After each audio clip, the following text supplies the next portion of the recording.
Khloe's best friend, Leo, had always been the kind of guy who confused being an asshole with being brutally honest. He mistook his crass, vulgar jokes for some kind of authentic personality trait. At my mother-in-law's funeral of all places, he walked right up to my dad, put on a somber face, and sighed dramatically. "Mr. Williams, I'm so sorry for your loss. I know Mrs. Williams was, well, fooling around with those guys from her dance class, cheating on you and all, but she's gone now. You should probably just let it go." The words hung in the air, and the hushed sorrow of the funeral home froze solid. Every eye in the room locked onto my father. "No, you got it all wrong. That's not." I started to explain that it was my mother-in-law who had passed, not my own mother, but I never got the chance to finish.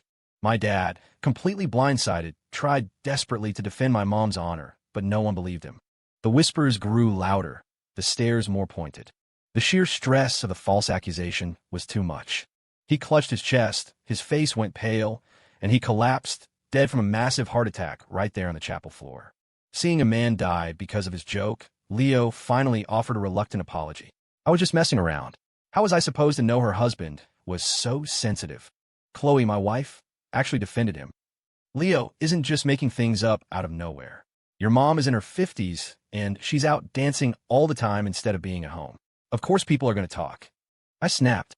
I grabbed a fruit knife from the catering table, ready to make Leo publicly clear my mother's name.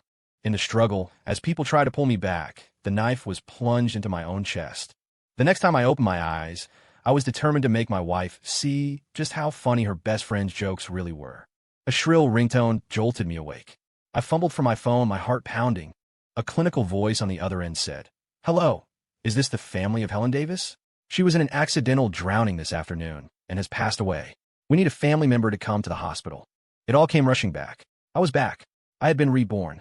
This was the day my mother-in-law died. In the last life, as soon as I heard the news, I tried to call Khloe, who was away on a business trip, but I couldn't reach her. Desperate, I left a blunt voicemail. "Your mom's gone. Come home now." I only found out later that Khloe had assumed it was my mother who had died. That's why she'd taken her sweet time coming back. At the funeral, just as the service began, Khloe's best friend, Leo Carter, had blindsided my dad. "Mr. Williams, you have my deepest sympathies," he'd said, his voice oozing fake pity. "I know it hurts that she cheated on you, but she's gone now. You have to find a way to move on." I was stunned, certain I had misheard him. But Leo was just getting started. "I hear she was really into that dance class, huh? You should have put a stop to that, man. A woman in her 50s, still attractive. It's a recipe for trouble." He leaned in conspiratorially. "It's a damn shame you had to find out after she was gone that she betrayed you. I just couldn't stand to see you kept in the dark, you know? I had to tell you the truth." Then, as if for dramatic effect, he pulled out his phone and swiped through a few photos he must have taken at some point, continuing his verbal assault on my mother's character. He sounded so convincing, so earnest, that the relatives and friends around us began to whisper amongst themselves. I tried to cut in, to scream that the woman in the casket was Khloe's mother, not mine, but Leo talked right over me. "Ryan, I know you must be in agony right now, unable to accept it, but your dad is hurting even more. You need to be strong for him." My world went dark. In that moment, I understood the suffocating helplessness of being framed for something you can't disprove. My dad, bless his gentle soul, tried to argue, but he was a soft-spoken man, not a fighter. Faced with the pointing fingers and judgmental murmurs of the crowd, he was utterly defenseless. The stress, the humiliation, it triggered a fatal heart attack. And then there was me, dead from a knife wound during a scuffle with Leo. Thinking about that agony, I bit my lip until I could taste blood. Fine. If they were so convinced my mother was the one who died, then this time I was going to play along. And my joke was going to be so much bigger than theirs. 3 days later, Khloe finally sauntered into the funeral home with Leo in tow. Leo was wearing a ridiculously loud Hawaiian shirt and sunglasses, like he was walking onto a movie set. "Sorry, Ryan," he said, though his tone was anything but apologetic. "Khloe and I just got back from our trip. Rushed straight here from the airport. Didn't even have time to change." The smirk on his face was a mix of triumph and open provocation. "Must have been tough handling all this on your own. Too bad Khloe couldn't be here for you." He draped an arm around her. "It's my fault, really. We could have been back yesterday, but I came down with a nasty fever." Khloe was so worried. She stayed an extra night to take care of me. I let out a silent, bitter laugh. In my past life, I discovered after my death that Khloe's emergency business trip was a week-long vacation she'd taken off work to go with Leo to the Chicago Riverwalk. Her own mother was dead, and she was out having the time of her life with another man. What a devoted daughter. Shoving down the wave of nausea that threatened to overwhelm me, I met Leo's challenging gaze and said coolly, "It's fine. I'm sure Mom wouldn't mind. After all, the one who had wronged her was her own daughter, not me." For some reason, my words seemed to unnerve Khloe. She frowned, studying my face as if trying to decipher a hidden message, but I just looked away, pretending not to notice. Once the memorial service officially began, Khloe was supposed to stand with me at the front, greeting the guests and accepting their condolences. But when I looked for her, I found her and Leo hiding in a back corridor, laughing and chatting. They were completely oblivious to the solemn atmosphere, showing zero respect for the deceased. There wasn't a trace of grief on Khloe's face. Even if she thought it was my mother in that casket, her behavior was outrageously disrespectful. I clenched my fists, fighting the urge to drag her back to her place. In my past life, my mother-in-law had treated me like her own son, always defending me. That's why, after she died, I took it upon myself to handle all the funeral arrangements on Khloe's behalf, to ensure she had a dignified farewell. Focus on the big picture, I told myself. My feelings don't matter right now. But some people just can't let things be. When it was time for the final viewing, my dad, his face etched with a quiet sorrow for his friend's wife, walked toward the casket to pay his respects. Suddenly, Leo appeared out of nowhere. "Wow, Mr. Williams," he announced to the room, "you're a better man than I am. After she cheated on you, you're still here, giving her this beautiful send-off. That takes real character." My father's body went rigid. The color drained from his face. Leo, pretending not to notice, pressed on. "You probably don't know this, but I go to the same ballroom dance studio your wife used to frequent. I saw her a bunch of times, getting real cozy with some of the old-timers there. I mean, they were all over each other. And after the class, I saw them, laughing and heading toward that little motel down the street." I spun around, my voice sharp. "Leo, this is a funeral. It's not a place for your sick jokes. Shut your mouth." Leo just smirked and glanced at Khloe. "I'm not one to make stuff up, am I, Khloe?" Without a moment's hesitation, Khloe nodded and then turned on me. "Ryan, calm down. Leo isn't the type to lie about something like this. He probably just saw something and is being blunt about it." Her words were the final nail in the coffin. The relatives who had been on the fence, unsure of what to believe, now stared at my father with expressions of pity and contempt. The whispers turned into confident, judgmental stares. After all, if a daughter-in-law didn't even defend her late mother-in-law from such a vile rumor, it had to be true. They didn't know Leo. They didn't know his favorite pastime was using jokes to humiliate people he didn't like, especially by spreading disgusting rumors. I vividly remembered the first time I went out to dinner with Khloe and her circle of guy friends, including Leo. Well, Khloe, Leo had said, slinging an arm around her. "Finally decided to let your boyfriend meet the crew. Huh? You've been hiding him pretty well." His eyes scanned me from head to toe, and then he frowned theatrically. "Wait a minute. You look really familiar, man." A second later, he slapped Khloe's thigh, his voice booming. "I remember now. You were that famous male model from the Gilded Cage last summer, weren't you?" He pointed a finger at me. "Yeah, the one who wore next to nothing, showing off his six-pack while playing drinking games with all those rich older women. That was totally you." My face burned, blood rushing to my head. But he was Khloe's best friend, so I forced myself to stay calm. "You must be mistaken." My fists were clenched, so tight my nails dug into my palms. He paused for a few seconds, basking in the curious and probing stares from everyone at the table, before putting on a look of feigned embarrassment. "Oh man, listen to me. I've had too much to drink. I must be seeing things. Yeah, definitely seeing things." But his flimsy denial only made everyone more suspicious. Khloe's face was grim as she leaned over and whispered, "You've never really been to a place like that, have you?" It felt like I'd been plunged into ice water. My blood ran cold. She would rather believe her best friend's baseless, drunken rant than the man she lived with. "I don't feel well. I'm leaving," I said, starting to get up. Leo blocked my way. "Hey, don't go, man. I was just kidding. Don't be so sensitive." He grinned. "Look, I'll take a shot to apologize." "How about that?" Before I could react, he casually picked up the glass of whiskey Khloe had been drinking from, put his lips where hers had been, and took a long swallow. Khloe didn't get angry. Instead, she just gave him a look of fond exasperation. "You're always stealing my drinks." They laughed together, a private joke shared between them, completely ignoring me as I stood there, pale and frozen. A moment later, Leo brought his drink over to me, acting repentant. "Hey, sorry about that. I was just trying to say you're a handsome guy, good body. The kind of guy who drives people wild, you know?" Before I could process that, he turned to Khloe and the others. "Hey, to show there are no hard feelings, and to prove we're cool, how about we play a little prank on Khloe? Alarm bells went off in my head. I was about to refuse, but he had already snatched my phone, found Khloe's contact pinned to the top of my iMessage, and started typing with a suppressed laugh. "Let's send her a message," he whispered loudly. Something like, "Babe, the doctor said I can't have sex for a while. What do I do? Let's see how she reacts." He was giddy with the idea. "When she starts freaking out, we'll tell her it was a joke. Ha ha, it'll be hilarious." I was frozen in place. He had barely hit send when Khloe's reply popped up on the screen. "What are you talking about? We haven't even slept together lately." Leo read the message out loud to the entire table. The room fell into a dead silence, which was immediately shattered by an explosion of raucous laughter. Leo sauntered over to me, looking me up and down with mock sympathy. "Looks like someone's been sleeping alone. That must be tough, huh?" My mind went blank. I was drowning in a tidal wave of shame. I shoved my chair back and tried to leave, but I ran right into Khloe, who had rushed back to the table after getting the text. "What was that message about?" she demanded, her voice sharp with suspicion and anger. "Have you really been working as a male escort behind my back?" Her words only made Leo and his friends laugh even harder. In that moment, burning with humiliation, I vowed I would never attend another gathering with her and her toxic friends again. Snapping back to the present, I stared coldly at Leo. "You said you saw my mother fooling around with other men, cheating on my dad. Was that a joke, or are you serious?" A few of our mutual friends, who knew Leo's penchant for tasteless humor, tried to intervene. "Come on, Leo. You can't joke about the deceased. That's seriously not cool." But their words didn't chasten him. They emboldened him. He was furious that anyone would doubt him. "You all know me.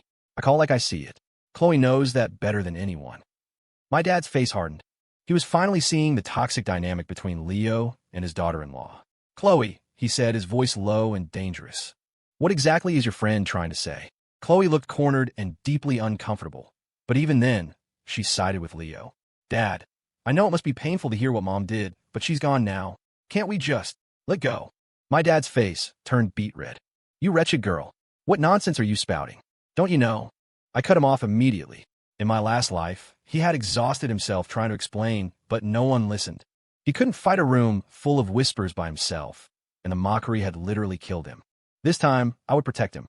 "If you're so certain, Leo," I said, my voice cutting through the murmurs, "then tell me. Did you see this with your own eyes? Do you have any proof? Did anyone else see it?" Leo sneered and pulled out his phone. "Of course I have proof. I snapped a few pictures at the time. I didn't want to say anything, but since you don't believe me, see for yourself." He held up the phone. Everyone leaned in to look. He smirked. "Well, see it clearly enough for you." I looked at the photos he was swiping through, then glanced at my dad. We both couldn't help it. We started to laugh. Leo was floored. He stared at us, his jaw hanging open. "Are you and your dad insane? Your mom cheated on him, and you're laughing?" I nodded. "Yep." Khloe looked at me, completely baffled. "Are Leo's pictures real?" I nodded again, gravely. "They're real." The room went silent. A moment later, it erupted in a frenzy of gossip. "It's true. Oh my God, the son just admitted his own mother was having an affair." Hearing that, the last trace of doubt vanished from Leo's face. He shot me a triumphant, smug look. "See? I told you I wasn't joking," he said, directing the comment to Khloe. Khloe just shook her head, looking at me with disdain. "Ryan, I had no idea your mother was that kind of person." I scoffed internally. The hypocrisy was breathtaking. Then, looking directly at Leo, I asked the question I'd been waiting to ask this whole time. "So you're 100% certain that it was my mother who was cheating, correct?" Leo gave me a look that said, "Are you an idiot?" But he still smiled and nodded. "Yeah, didn't you just confirm the woman in the photos is your mom?" I nodded slowly. "Yes, I did." Then I turned to the crowd. "Everyone, the woman in those pictures is, in fact, my mother. But..." I shifted my gaze to Khloe, who was now staring at me with pure disgust. "The person in that casket is my mother-in-law." The words dropped like a bomb in the silent room. Khloe was the first to react. She lunged at me, grabbing my shoulders and screaming. "Ryan, what the hell are you talking about?" Seeing the pure panic on her face, I couldn't help but let out a dry, humorless laugh. "Khloe, are you telling me you're only just now realizing that the person lying in that casket is your own mother?" Her breath hitched. Her face went completely white. She knew me. She knew I wasn't like Leo. I didn't make jokes, especially not about something like this, which meant it was true. The realization hit her like a physical blow. She gasped, sucking in a shaky breath, and stumbled toward the casket, her composure shattering. Just as she reached out to lift the lid, I called out sharply, "Khloe, you know it's considered the ultimate disrespect to disturb the dead at their own funeral." Her hand froze in midair. Her face turned to ash. I almost felt a sliver of pity, but it was quickly replaced by a cold satisfaction. If my mother-in-law was watching from somewhere, seeing her own daughter not only show up late, but now try to pry open her coffin to verify her death, she would probably rise up and slap her. My words stopped her cold. She whipped her head around to face me, her eyes bloodshot with rage. Ryan, how dare you make a joke like this? Are you wishing death on my mother? I smirked. Let's put aside whether it's a joke or not. Even if this was my mother in the casket, how could you stand there and let your best friend tear her reputation to shreds? Hearing this, Leo, who had been looking terrified, suddenly found his courage again. He became convinced I was bluffing, just trying to turn the tables on him. He puffed out his chest and snapped. Ryan, how can you be so vicious, cursing Khloe's mom like that? He pointed a finger at me. You just admitted the woman in the photos was your mother. That proves she was cheating. I was shaking with rage. Even now, he was still trying to smear my mom's name. I didn't think. I just reacted. I swung my arm and slapped him hard across the face. His right cheek instantly swelled, turning a bright red. He stared at me in disbelief. You hit me. He lunged at me, but a few of his friends jumped in and held him back. Dude, stop. It's his mom's funeral. You've been way out of line. Even his own buddies couldn't stand by him anymore. Other relatives chimed in. That's right, young man. Your mouth is just poisonous. Honestly, they didn't do anything to you. Why would you say those things at a funeral?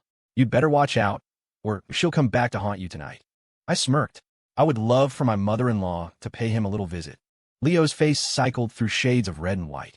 What are you all talking about? You heard him yourselves. He admitted the person in the photos was his mother.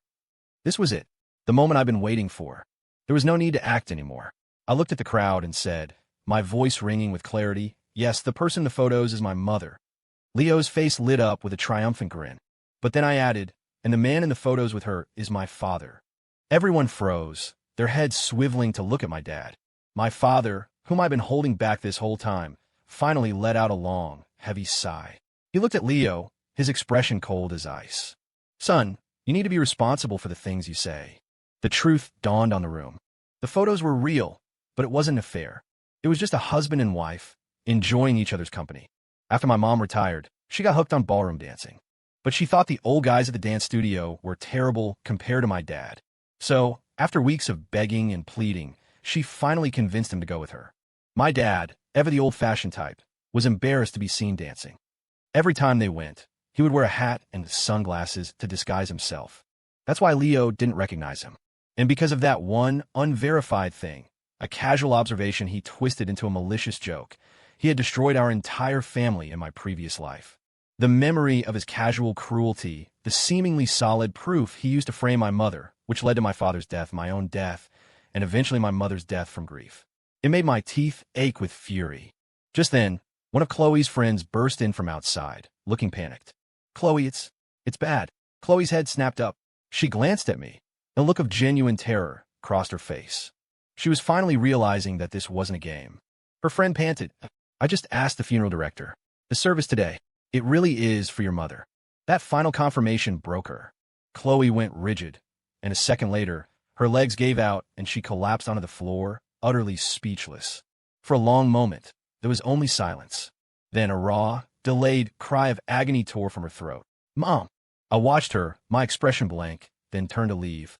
Khloe, my condolences. As I walked away, Leo rushed forward to help her up, but she shoved him away with surprising force. Get away from me. I never want to see you again. Leo froze, stunned. He couldn't comprehend this sudden change from the always accommodating Khloe. What? What are you saying? How was I supposed to know it was your mom? He was panicking now, all his earlier arrogance gone. But Khloe was done listening. This is all your fault, she screamed at him. You showed up at my mother's funeral and turned it into a circus. You made me a laughingstock in front of my entire family. Faced with her accusations, Leo opened his mouth, but no words came out. He couldn't deny it. From his intentionally inappropriate outfit, to pulling her away to laugh and chat, to his grand finale of public humiliation, he had made every wrong move possible.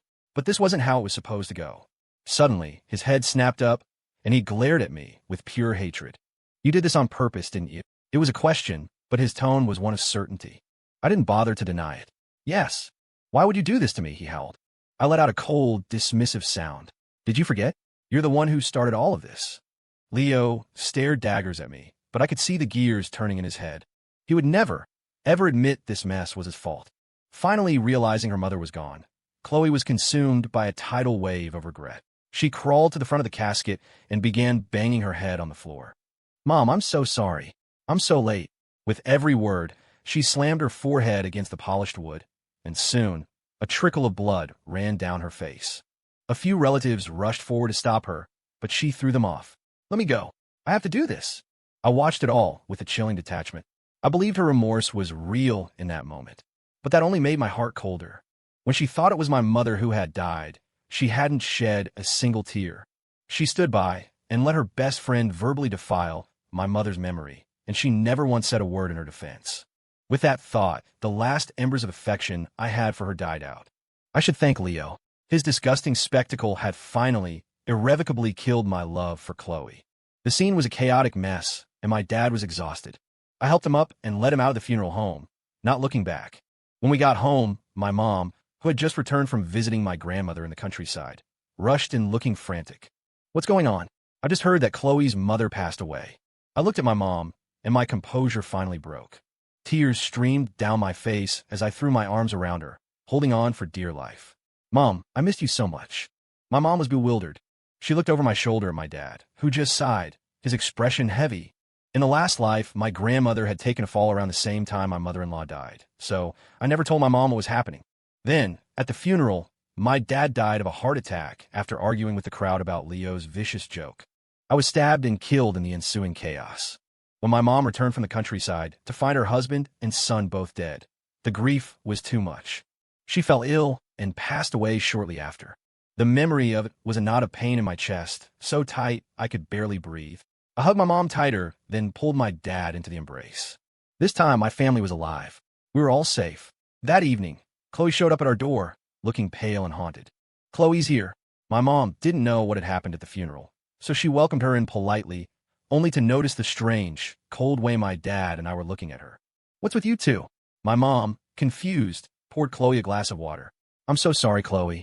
I was out of town taking care of my own mother and couldn't make it to the funeral. I'll visit her at the cemetery tomorrow to pay my respects." Hearing this, Khloe looked up at my mom, her eyes filled with shame. She never expected such grace, and it only made her feel more like a monster. "I'm so sorry, Mom," she blurted out, startling my mother. "Honey, what are you apologizing to me for?" I crossed my arms, leaning against the doorframe. "Because she has a guilty conscience." My mom shot me a look. "Ryan, don't be ridiculous." She patted Khloe's shoulder reassuringly. "What's done is done. You have to be strong. Don't dwell on it." Khloe nodded numbly. She glanced nervously at me, then back at my mom. "Mom, from now on, I promise I'll take good care of you and Dad with Ryan." My mom paused, finding the comment odd, but she nodded anyway. "That's very sweet of you, dear. I appreciate that." I snorted from the doorway. "Don't bother. I'm perfectly capable of taking care of my own parents." "Ryan," my mom snapped, frowning. "What is wrong with you today? You're acting so strange." My normally easygoing dad was also grim-faced. "Honey, let's just leave them be. Let's go to our room." He didn't even glance at Khloe as he guided my mom away. After they left, Khloe immediately started explaining. "Honey, I'm sorry. After you left today, I was so busy handling the rest of the funeral arrangements. I only just now got a chance to come over." I laughed without humor, cutting through her facade. "Busy with what?" I had already arranged everything. "Weren't you just busy trying to explain your behavior to all your relatives?" An awkward flush crept up her neck. She knelt in front of me. "Ryan, thank you. Seriously, for making sure my mom had a dignified farewell." I shot back without hesitation. What good did it do? Her spirit was disturbed anyway. Who knows? Maybe she'll pay your best friend Leo a visit tonight. Oh, that's right. Maybe you should go stay with him. You know, in case he gets scared of a guilty conscience knocking at his door. My words made her flinch. She forced a smile. "Ryan, please stop insulting me." "Insulting you?" I scoffed. "I wouldn't give you that much credit. I'm just telling the truth." She knew I was angry, so she didn't argue further. When she made no move to leave, I lost my patience. "Why are you still here?" Khloe blinked. "Where would I go? I was going to stay here tonight." I frowned. "You don't deserve to stay here. Go home." Her face fell. "Then, you come home with me." A cold smile touched my lips. "What's the matter? Scared your mom might come back to haunt you if you're alone?" That finally broke her. Her voice rose to a shout. "Ryan, stop pushing me. I already said I was sorry. What more do you want?" Seeing her finally show some fire, I felt a sense of release. Is an apology supposed to fix everything? When I was trying to explain, what did you and your friends say about my mother? Did any of you listen to me? Her face went from red to white. She bit out, "You just can't let this go, can you?" I nodded, my voice firm. "That's right. I can't. Let's get a divorce." Hearing that, she froze completely. "What did you say? A divorce?" Her look of utter shock was almost laughable. "Khloe, why are you looking at me like that? You had to know this was coming." Her face was a mask of fury. "What the hell are you talking about? I never thought about divorcing you." At that point, I was done pretending. "You lied to me about a business trip so you could go on vacation with Leo. That's infidelity. You delayed coming back to see your dying mother because Leo had a fever. That's a lack of filial piety. An unfaithful, ungrateful woman like you. Why would I keep you around? As a holiday decoration?" After that tirade, Khloe's face was ashen. "Okay, what happened before was my fault. But I can promise you, nothing ever happened between me and Leo." I sneered. "It hasn't happened yet. That doesn't mean it never will." Seeing the pained look on her face, I pressed on. "Besides, that has nothing to do with me anymore. I just want a divorce." That was the last straw for my mom. Ignoring my dad's attempts to stop her, she burst out of the bedroom. "What are you two talking about?" Seeing my parents, Khloe panicked. "Mom, we were just—" My mom gave her a cold look. "We'll talk about your issues later." She pulled me into my room and locked the door. Then she turned to me, her face serious. "Are you sure about this? Have you thought it through?" I bit my lip. "Yes, I have to divorce her." Hearing my conviction, my mom let out a sigh of relief. She knew I was my own man. While this was a huge decision, she trusted my judgment. Pulling me aside was just her way of making sure it wasn't a rash decision I'd regret later. Now that she knew I was certain, she would be on my side. That was the freedom and love my parents had always given me. I thought again of my past life, of how our family of three was wiped out by Leo's single joke, and I wanted to tear him apart. "Stay in here," my mom said softly. "Get some rest." After she left, I listened for a while, but didn't hear any shouting. The emotional and mental exhaustion of the day finally caught up to me, and I fell into a deep sleep. The next morning, I saw my mom and dad coming home from their morning walk and dance in the park, and I rushed over and hugged them both. For a second, I thought yesterday might have been a nightmare, but seeing them healthy and happy, I knew it was all real. My mom was used to my sudden displays of affection, but my dad was still getting used to it. "Is something wrong with this kid?" he muttered to my mom. "Should we take him to a doctor?" My mom just rolled her eyes at him and pulled me aside. "I spoke with Khloe yesterday," my mom said quietly. "She agreed to the divorce." I was surprised. "She agreed that quickly?" Mom nodded. "She said you can split the marital assets 50-50. But since you two always kept your finances separate, the only thing you share is the down payment on the house. Everything else is yours to keep." "Good," I said. I wouldn't want a penny from her anyway. 3 days later, I met Khloe at the city clerk's office. She looked terrible, worse than before. She was haggard and exhausted as she got out of Leo's car. I frowned when I saw him, but said nothing. Leo put his arm around Khloe's shoulders, but she immediately shrugged it off. He didn't seem offended and instead tucked a stray piece of her hair behind her ear. "Go on. I'll wait for you here." Khloe looked at me, embarrassed. He insisted on driving me. I remained impassive. "That's between you two. You don't need to explain anything to me." Seeing how resolute I was, Khloe knew there was no turning back. After filing the paperwork, we learned there was a mandatory 30-day cooling-off period. As we walked out, we saw Leo staring wistfully at a couple taking wedding photos on the steps of City Hall. "Khloe," he said, his voice full of dreams. "One day, we'll take our wedding pictures here too, okay?" Khloe's face turned an ugly shade of pale. She glanced nervously at me, but I wasn't even looking at them. She looked utterly defeated. "Ryan, where are you headed?" "We can give you a ride," Leo offered, acting as if nothing had ever happened. "No, thanks. My parents are picking me up." I walked down the steps, just as my dad pulled the car up to the curb. He saw Leo standing behind me and shot him a look so sharp it could have cut glass. Leo saw my mom in the passenger seat, immediately looked down at his shoes, and quickly ushered Khloe away. "Mom, Dad, I'm officially free," I announced as I got in the car. "To celebrate, dinner's on me. Let's go somewhere nice." Seeing me so cheerful, my mom relaxed. "Great. Your dad's paying." My dad at the wheel chuckled. "You got it." As we drove off, I saw Khloe getting into Leo's car in the rearview mirror. I let out a long, slow breath. I heard later that Khloe and Leo had a nasty breakup. His constant, inappropriate jokes started affecting her work and social life. His extreme jealousy and possessiveness sabotaged several of her major projects at work. Soon, everyone in her company knew about her obnoxious, clingy boyfriend. Her boss chewed her out, telling her to either win back the clients she'd lost or get out. It was only then that Khloe finally understood how much damage Leo's brutally honest personality had caused her. She found herself trying to salvage business deals over drinks while simultaneously fending off Leo's incessant, paranoid calls checking up on her. The constant stress became unbearable. She used to think Leo's sensitive, almost feminine nature was a good thing. He was thoughtful and attentive, unlike me, who she always called oblivious to her feelings. Now she saw that it was all an act. Underneath, it was a terrifying, controlling monster. I heard she had to pay him a significant amount of money, a breakup settlement, just to get him to leave her alone. After that, I stopped paying attention to their lives. With the support of my parents, I threw myself into my work.